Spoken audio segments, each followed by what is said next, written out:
Awesome. So really appreciate you coming on today, Bob. I'm looking forward to this conversation. You got a lot of experience in the industry. So for people who haven't had the pleasure of meeting you, tell us a little bit about who you are and what you do. Sure. My name is Robert Kuhn, and I'm the owner of Timber Lanes in Chicago. It's a small 8-lane bowling center. I started in the industry when I was 16 years old. I am presently 67 years old. I purchased Timber Lanes when I was 29 years old in 1985. Timber Lanes was founded in 1945. It was a small bar that they converted to a bowling alley. We are just a bowling alley with a full service bar, and we do not have timber. Does exceptionally well. We're in Chicago. In 1967, there was 68 bowling alleys in the city of Chicago. Chicago has 50 wards. Of those wards, that leaves about 1.25 bowling alley per ward. Presently, 2023, we have 10 bowling alleys in the city of Chicago. Of probably maybe 7 of them are real bowling alleys and not party places. Mm-hmm. So if you can imagine, within a mile radius of this building, we have over 100,000 people. In 2009, I purchased Arlington Lanes in Arlington Heights, which is about 5 miles north of Arlington Park Racetrack. It's a 40-lane center that we had acquired over a failure. It was a foreclosure. The bank hired me to oversee the operations until they could get the SBA cleared, which it took them about 2 years, but it was a phenomenal deal for me. I just ran the center and I didn't have to pay any rent or had to pay any property taxes. The problem of the big bowling alley was it's a 42,000 square foot building and an industrial park, but at one point in time, the taxes, they had 40 lanes, 11 pool tables, 2 bars, kitchen that can serve banquet style food or the 40 lanes of it. And the problem was the taxes went up to $185,000 a year, just property tax. So I had to put away $1,000 a month just to pay the taxes. Yeah. I'm a big believer in fully funded businesses because you can get through the peaks and valleys. In the bowling business, the slower time is usually in the summer. So in 2019, I literally won the lottery. I was able to sell Arlington Lanes 9 months before the pandemic. So I did exceptionally well. Mm-hmm.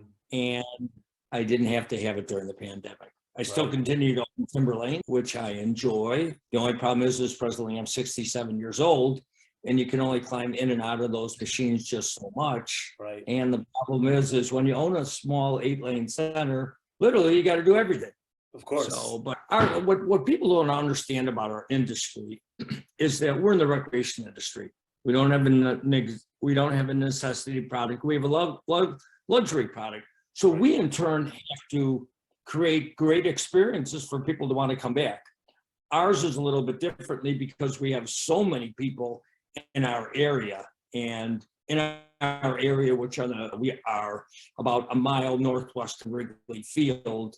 We're in a high affluential area. The average within a half a block of this building, there is $15+ million homes that sit on a piece of property that's about 30 by 124. Yeah. But it's always good to find out what the economic engine is to your area. In our case, it's the L. We have the L that goes directly downtown, and that's the economic engine.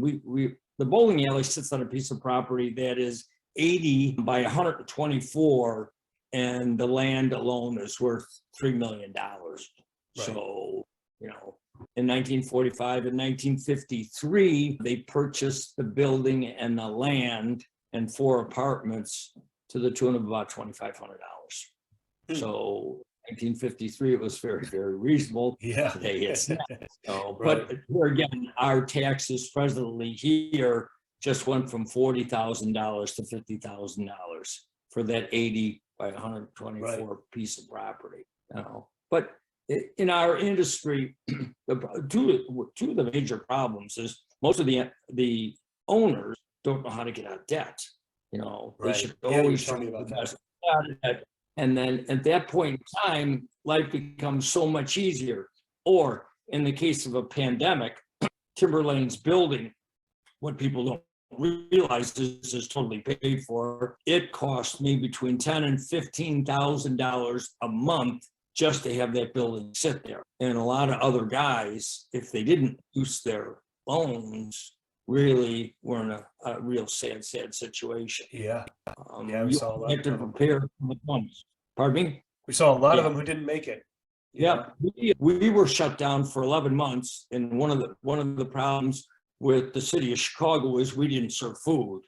If we served food, we could have partially stayed open, Right. but there's too many centers that stretch the envelope out of survival, and we couldn't do that. But when the pandemic started, I thought I was the smartest guy in the world. I took $165,000 and invested it into the building, the machines, put new coolers, new carpet in.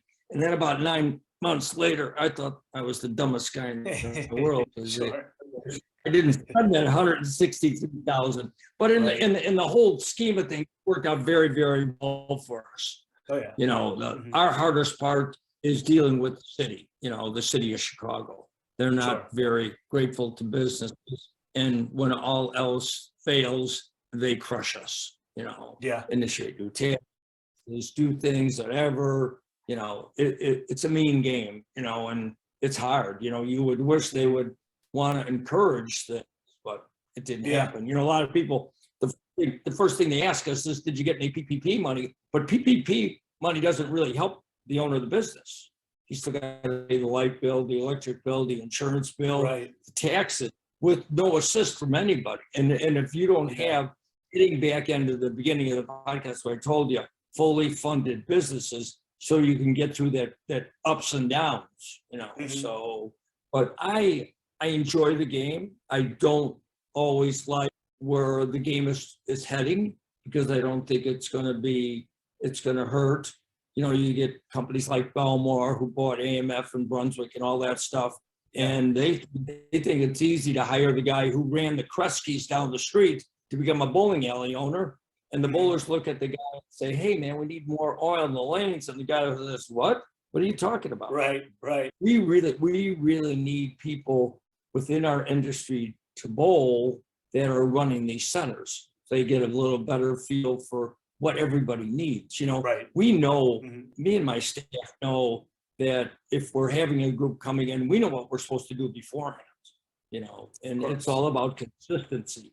A guy goes to work, gets beat up, he goes home, he gets beat up by his wife and his kids. He don't want to go to the bowling alley and get beat up. Right. He wants to have things consistent and, have a joyful experience, which we try to do. And one of the biggest problems is that as the owners of the bowling alley get older, they don't want to bowl. And it's very difficult to ask somebody, hey, do you want to bowl in the league? And they say, do you bowl in the league?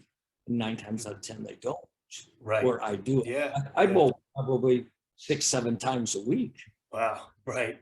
Yeah. See, you're eating the dog food, as they call it, eating your own dog food. Yeah. But at any point in time, I know what's going on out there. I know if a machine's having a problem. Yeah. I know if a league's having a problem, and that's what helps us. Now, I wouldn't expect every league to bowl in that many every owner to bowl in that many leagues, but they have to make an effort.